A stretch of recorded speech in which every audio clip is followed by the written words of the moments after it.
अस्सलाम वालेकुम, मैं हूं आपका होस्ट डॉक्टर आवामिर तुफैल और आज हम जिस टॉपिक के बारे में डिस्कशन करने जा रहे हैं वो है एनोरिज्म।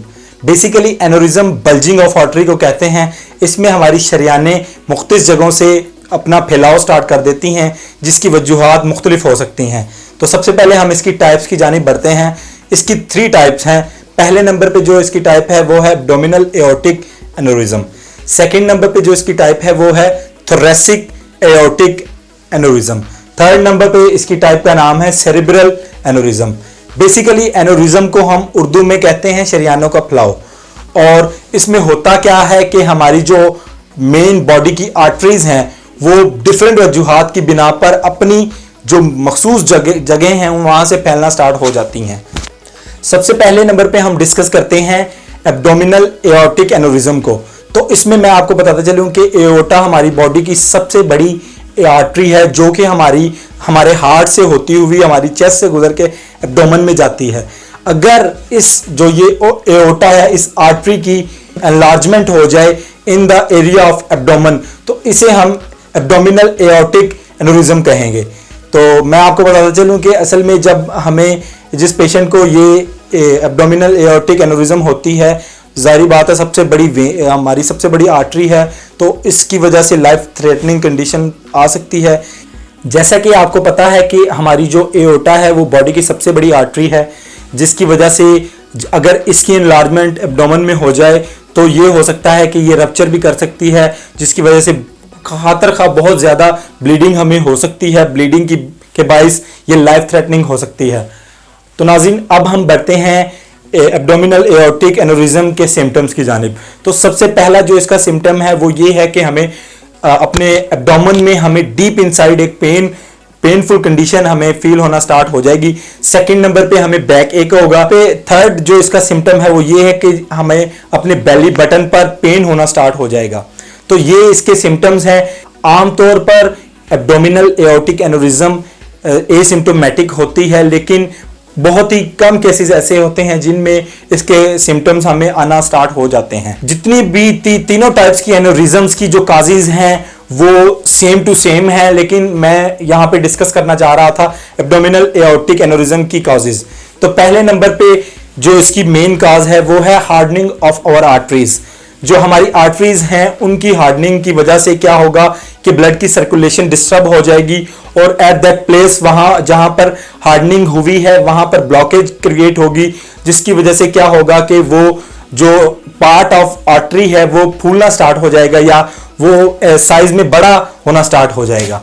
तो हार्डनिंग ऑफ आर्टरी की जो वजूहात हैं उसमें सबसे मेन जो वजह है वो कोलेस्ट्रॉल है, एथेरियोस्क्लेरोसिस जिसे हम कहते हैं। यानी कि अगर कोलेस्ट्रॉल वहां पे जमना स्टार्ट हो जाएगा तो उसकी वजह से वहां पे हार्डनिंग ऑफ आर्टरी स्टार्ट हो जाएगी। तो पहली जो वजह है वो हार्डनिंग ऑफ आर्टरी है। सेकंड नंबर पे जो इसकी बहुत बड़ी वजह है वो है हाई ब्लड प्रेशर।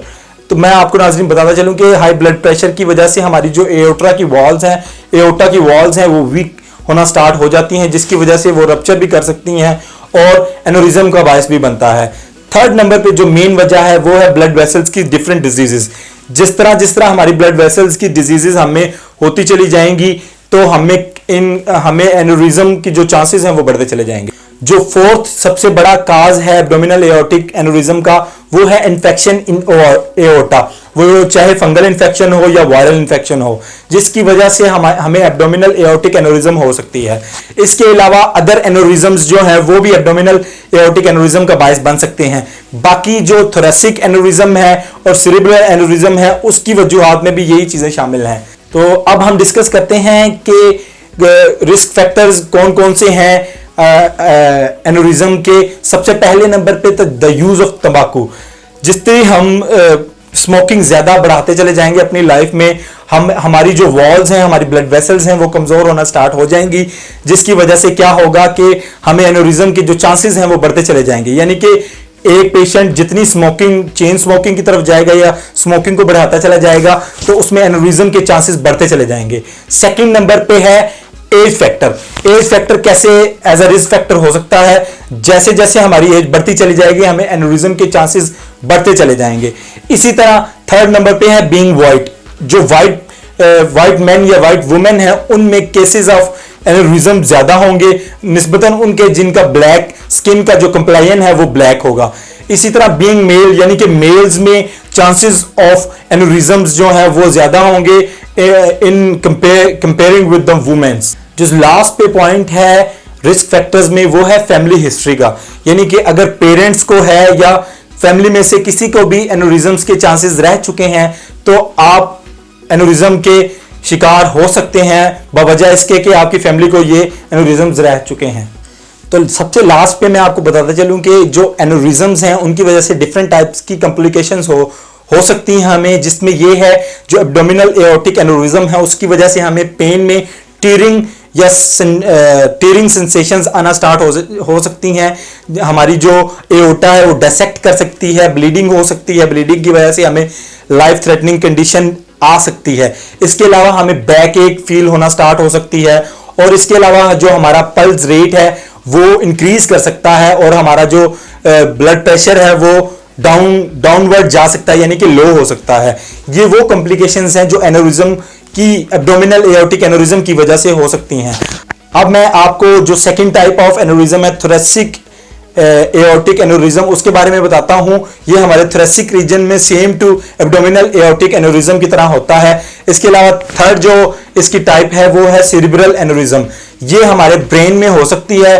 अब मैं आपको एक और चीज बताता चलूं कि एनोरिज्म्स के बायस हमें ब्लड क्लॉट्स बन सकते हैं जो कि मूव करके डिफरेंट पार्ट्स ऑफ बॉडी में जाके हमें खातर हमारी जो खून की है रवानी उसमें ब्लॉकेट का बायस बन सकते हैं, जिसकी वजह से हमें खातर नुकसान उठाने पड़ सकते हैं।